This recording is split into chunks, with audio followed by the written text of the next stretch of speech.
नमस्कार, मेके हिंदी चैनल में आपका स्वागत है। मैं हूं सोहनलाल शर्मा। आज के इस वीडियो में सीबीएसई की लेटेस्ट अपडेट के बारे में हम बात करेंगे। सीबीएसई ने क्लास 12th के सभी विषयों का सिलेबस और सैम्पल क्वेश्चन पेपर जारी कर दिए हैं।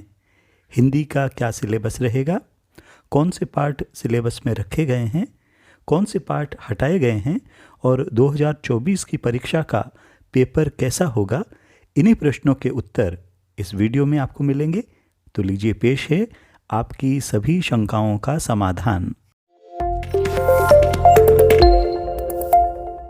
सबसे पहले हम बात करते हैं कि सिलेबस में क्या कुछ है।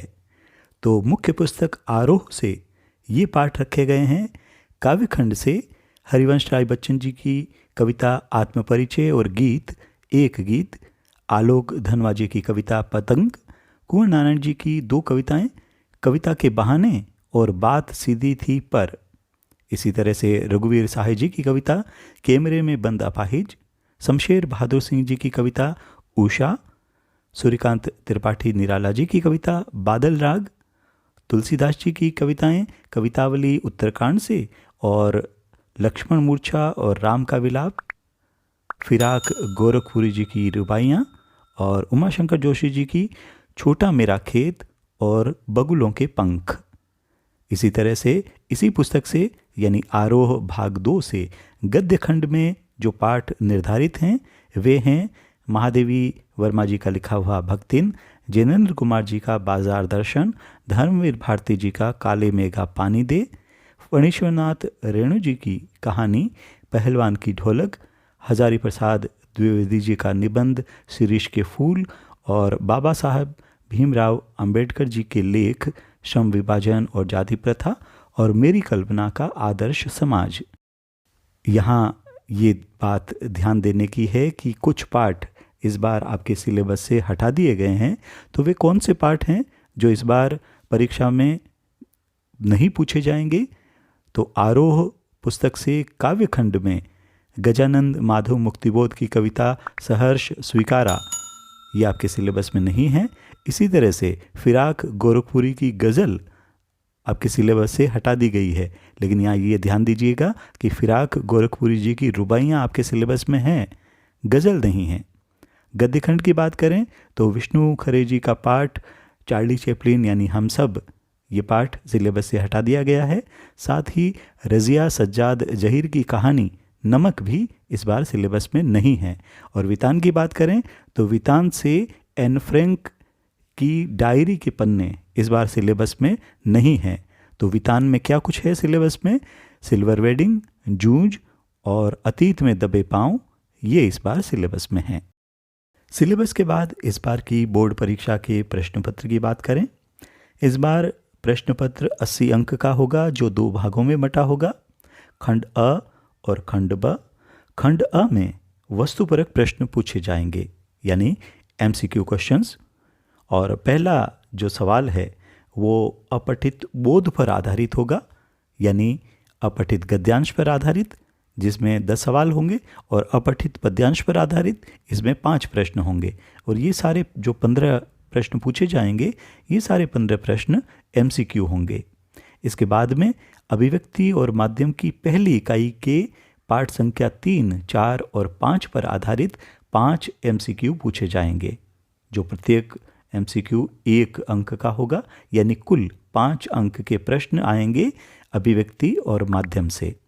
उसके बाद में आरोह पुस्तक से जो मुख्य पुस्तक है उसमें से पठित काव्यांश पर आधारित यानी उसका जो काव्य खंड है, उसकी जो कविताएं हैं, उन कविताओं के आधार पर 5 एमसीक्यू होंगे और पठित गद्यांश पर यानी जो गद्य पाठ है उन पर आधारित 5 एमसीक्यू होंगे, यानी कुल 10 अंक के एमसीक्यू काव्यांश और गद्यांश पर आधारित होंगे।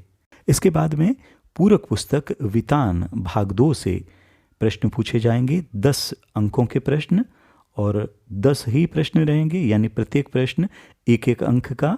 ये सारे प्रश्न जो हैं वो उसमें निर्धारित जो भी पाठ हैं, पठित पाठ, उन पर आधारित होंगे। इसके बाद में बारी आती है खंड ब की। खंड ब में जितने भी प्रश्न होंगे वो वर्णनात्मक होंगे यानी डिस्क्रिप्टिव, जिसमें आपको जो तय शब्द सीमा है उसके भीतर अपने प्रश्न का उत्तर देना है। तो इसमें से जो पहला सवाल रहेगा वो रहेगा, अप्रत्याशित विषयों में से किसी एक विषय पर लगभग 120 शब्दों में रचनात्मक लेख, और ये 6 अंक का प्रश्न होगा। इसके बाद में अभिव्यक्ति और माध्यम पुस्तक के पाठ 11, 12 और 13 पर आधारित सवाल रहेगा, जिसमें विकल्प रहेंगे। ये प्रश्न होंगे कहानी का नाट्य रूपांतरण, रेडियो नाटक, अप्रत्याशित विषयों के लेखन पर आधारित। इसमें 2 प्रश्न पूछे जाएंगे जिनके उत्तर लगभग 40 शब्दों में देने हैं, यानी कुल 4 अंकों के प्रश्न। और उसके बाद में अगला जो प्रश्न रहेगा वो इसी पुस्तक के पाठ संख्या 3, 4 और 5 पर आधारित होगा, पत्रकारिता और जनसंचार माध्यमों के लिए लेखन पर आधारित। इसमें 3 प्रश्न होंगे जिसमें आपको 2 करने हैं और जिनकी शब्द सीमा है लगभग 60 शब्द, यानी कुल 6 अंकों के प्रश्न। इसके बाद में बारी आती है पाठ्यपुस्तक आरोह भाग 2 और वितान पर आधारित प्रश्नों की। तो आरोह पुस्तक के काव्य खंड से 2 प्रश्न होंगे, 60 शब्दों में उत्तर देने हैं और कुल अंक है 6। और काव्य खंड पर आधारित 2 प्रश्न और पूछे जाएंगे, लेकिन उनकी शब्द सीमा 40 शब्द होगी और उनके कुल अंक होंगे 4। इसी तरह से आरोह पुस्तक से ही गद्य खंड पर आधारित 2 प्रश्न होंगे, 60 शब्द जिनकी शब्द सीमा होगी और कुल अंक होंगे 6। और इसी पुस्तक से 40 शब्दों की सीमा वाले 2 प्रश्न रहेंगे जिनकी कुल अंक हैं 4, यानी कुल मिलाकर 20 अंक के प्रश्न आपके आरोह से पूछे जाएंगे। इसके अलावा वितान के पाठों पर आधारित 2 प्रश्न रहेंगे जिनके उत्तर लगभग 40 शब्दों में आपको देने हैं और ये रहेंगे कुल 4 अंकों के प्रश्न।